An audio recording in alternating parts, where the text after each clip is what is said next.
Mi u Don Quijotu pripremamo novi projekt jer statistika o nasilju među mladima je dosta grozna. Gotovo 30% osnovnoškolaca je doživjelo fizičko nasilje, 40% verbalno vrijeđanje, gotovo polovica učenika se suočava s ogovaranjem i isključivanjem. I nažalost, digitalno nasilje je stvarnost za svakog drugog učenika. I zato su naši konji od sada ambasadori nenasilja. Don Quijote je započeo projekt kojeg sufinancira Ministarstvo znanosti, obrazovanja i mladih s gotovo 33.000 eura, a ukupna vrijednost projekta je oko 46.000.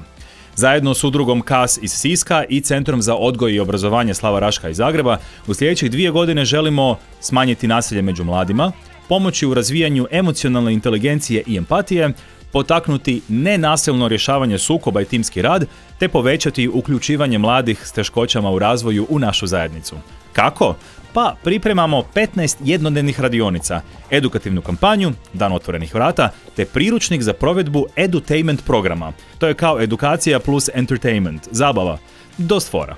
Sudjeluju 75 srednjoškolaca iz Zagreba i Siska, 20 mladih iz potresom pogođenih područja i ruralnog dijela Sisačko-moslavačke županije, 35 mladih s teškoćama u razvoju i naravno svi vi koji nas pratite i podržavate dolaskom na naše imanje. Hvala vam na tome.